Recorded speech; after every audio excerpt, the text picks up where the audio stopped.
नमस्कार मंडळी. सध्या सर्वत्र चर्चेत असलेला आपल्या सर्वांचं राज्य म्हणजेच महाराष्ट्र राज्य.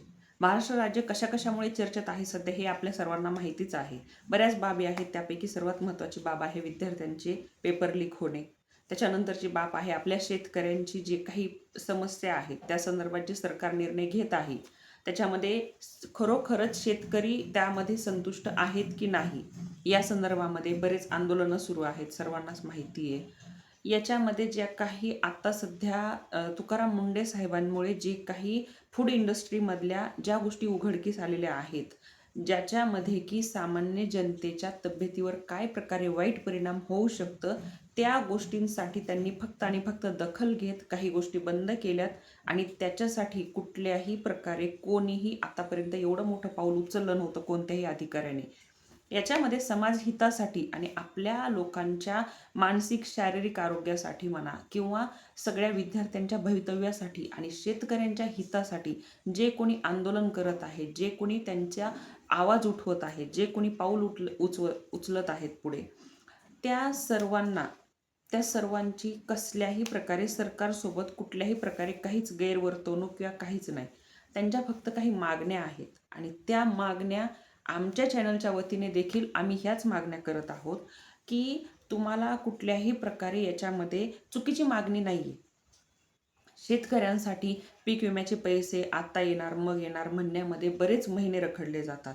पीक विमा येत नाही वेळेत, नमो शेतकरीचे हप्ते येत नाहीत वेळेत, किंवा लाडकी बहीण योजनेचे हप्ते येत नाहीत वेळेत, किंवा आता जी कर्जमाफीचा सर्वात मोठा मुद्दा सुरू आहे सध्या, कर्जमाफीसाठी गेल्या 6 महिन्यांपासून ज्या चर्चा झाल्या होत्या, अचानक जेव्हा कर्जमाफी देण्याची वेळ येते त्यामध्ये अटी शर्तींमध्ये जेवढे काही बदल करण्यात आलेले आहेत, जेवढ्या काही नवीन अटी शर्ती लावून शेतकरी अपात्र केले जातात, याच्यामध्ये सरकारकडे एकच विनंती आहे की या सर्व ज्या काही गोष्टी आहेत शेतकऱ्यांच्या हिताच्या म्हणा किंवा विद्यार्थ्यांच्या हिताच्या म्हणा, या गोष्टींमध्ये जे काही सर्वसामान्य माणसांपैकी 2-3 जे पुढे येऊन लोक मेन बोलत आहेत, विठ्ठल कागणे सर असतील किंवा तुकाराम मुंडे सर असतील, ज्यांनी आत्ता सध्या फक्त सामान्य जनतेच्या भल्याचा विचार करून जे काही पाऊल उचलत आहेत, त्यांच्यामध्ये सरकारने कुठल्याही प्रकारे तुमचं सरकारचं मन दुखवण्याचा किंवा तुमचा निरादर करण्याचा त्यांचा कोणाचाही उद्देश नाही. फक्त काही मागण्या आहेत ज्या सामान्य माणसाचं आयुष्य थोडं चांगलं होण्यासाठीच्या आहेत आणि त्यासाठी त्या मागण्या फक्त आणि फक्त तुम्ही पूर्ण कराव्यात, यासाठी ही विनंती आहे.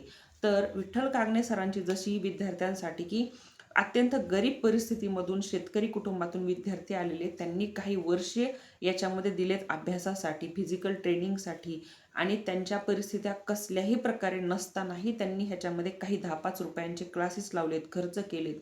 तर त्या विद्यार्थ्यांसाठी कुणाचं वयामुळे किंवा कुणाच्या काही चुकीच्या अटींमुळे कुठल्याही प्रकारे त्यांचं सिलेक्शन रद्द होऊ नये, त्यांना कोणत्याही प्रकारे अपात्र करण्यात येऊ नये, त्यांना परीक्षा देण्यात यावी, ती परीक्षेच्या टायमिंगमुळे त्यांना बाहेर काढण्यात येऊ नये, अशा बऱ्याच गोष्टी झाल्यात. पेपर फुटलेत, ऑनलाईन चेकिंगमध्ये घोटाळे झालेत. ह्या सगळ्यांच्या संदर्भामध्ये फक्त आणि फक्त एक क्लिअर, फेअर आणि चांगल्या प्रकारे खरं जे आहे, जे योग्य विद्यार्थी आहे, जे पात्र विद्यार्थी आहे, त्याला आता ती सरकारी नोकरी मिळावी, ते पद मिळावं, तो जॉब मिळावा, यासाठी विठ्ठल कागणे सरांची फक्त आणि फक्त ही तळमळ आहे सामान्य जनतेसाठी. हे सरकारने डोक्यात घ्यावं. यामध्ये कुठल्याही प्रकारे विठ्ठल कागणे सरांचा स्वतःचा कसल्याही प्रकारचा स्वार्थ नाही. तसेच तुकाराम मुंडे सरांच्या ज्यांच्या बदल्या अख्ख्या महाराष्ट्रभर प्रसिद्ध आहेत, त्या बदल्या करण्यामध्ये आतापर्यंत त्या माणसाने एवढ्या बदल्या माझ्या केल्यात म्हणून मी कोणाही प्रकारे काही वाईट करेल किंवा गैरवर्तवणूक करेल असं काहीही केलेलं नाही.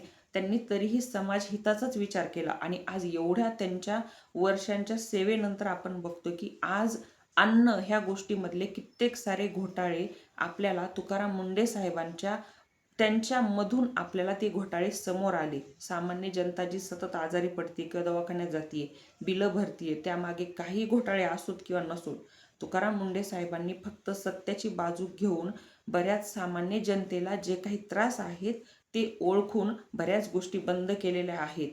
ज्या कुणाच्या कसल्याही प्रकारे रेफरन्सनी चालत असतील किंवा कसल्याही प्रकारे तुम्ही त्याच्यामध्ये चुकीच्या जर एक सामान्य जनतेला जर तुम्ही काही चुकीचं खाऊ घालत असाल, तुमचा कुठलाही त्याचा वैयक्तिक बिझनेस स्वार्थ म्हणू शकतो आपण, तो बाळगण्यासाठी, तुमचं इन्कम वाढवण्यासाठी, कुठल्याही लो क्वालिटीच्या गोष्टी, याच्यामध्ये कसल्याही प्रकारे तुकाराम मुंडे सरांची निस्वार्थ फक्त सेवा आहे. त्याच्यामध्ये त्यांचा स्वतःचा कसल्याही प्रकारे स्वार्थ नाही. वैयक्तिक हे सगळे लोक कुणाच्याही माझ्या किंवा तुमच्या कुणाच्याही घरचे नाहीत, पण त्यांनी जेवढा निस्वार्थ समाजासाठी आपल्या सर्वांसाठी केलेला आहे, त्यात सरकार, तुम्ही, तुमची फॅमिली, तुमचे नातेवाईक हे देखील आहे जे ह्याच्यातून सफर झालेले असतील, ज्यांच्या खाण्यापिण्यात गोष्टी आलेल्या असतील. सरकारकडून कुठल्याही प्रकारे अशा व्यक्तींच्या मागण्या ज्या आहेत त्या पूर्ण करण्यासाठी फक्त ह्या व्हिडिओच्या माध्यमातून, आमच्या चॅनलच्या माध्यमातून आपल्यास विनंती करत आहोत आम्ही. कुठलाही कोणाचाही चुकीचा उद्देश नाही. किंवा आता जे जंतर मंतरला जी प्रोटेस्ट सुरू आहे विद्यार्थ्यांच्या पेपर लीकमुळे ज्या काही आत्महत्या झाल्या, या सर्वांमध्ये तुम्ही तुमच्या कुठल्याही पक्षाच्या विरोधात कोणीही पाऊल उचलत नाहीये. फक्त सत्याची बाजू मांडतायत काही लोक आणि त्यांची बाजू ऐकून घेऊन सपोर्ट करून सामान्य माणसाच्या हिताचे काही निर्णय घ्यावेत, एवढीच सरकारला विनंती आहे. याच्यामध्ये कुठल्याही प्रकारे कोणीही कसलंही चुकीचं किंवा घाणेरडं राजकारण करण्याचा प्रयत्न करू नका. अशा माझ्यासारखे असंख्य लाखो सोशल मीडिया अकाउंट्स आहेत जे आता सध्या प्रत्येकजण आपलं मत मांडत आहे. मत मांडणं म्हणजेच आम्ही आमची इच्छा व्यक्त करतोय की फक्त आणि फक्त ह्याच्यात न्याय हवाय. तो न्याय कुठल्याही न्यायालयातून नाही, तर तो न्याय ग्राउंडवरती जी रियालिटी आहे त्याच्यानुसार काही सरकारने बदल करावेत, काही अटी शर्तींमध्ये. एवढ्यासाठीच विद्यार्थ्यांसाठी, गरीब जनतेसाठी, शेतकऱ्यांसाठी आणि सामान्य माणसाच्या तब्येतीसाठी हे जे काही लोक पुढे आलेले आहेत, यांच्या सर्वांच्या कार्यामध्ये फक्त आणि फक्त सरकारने सपोर्ट करावा, एवढीच फक्त सरकारला विनंती आहे. धन्यवाद.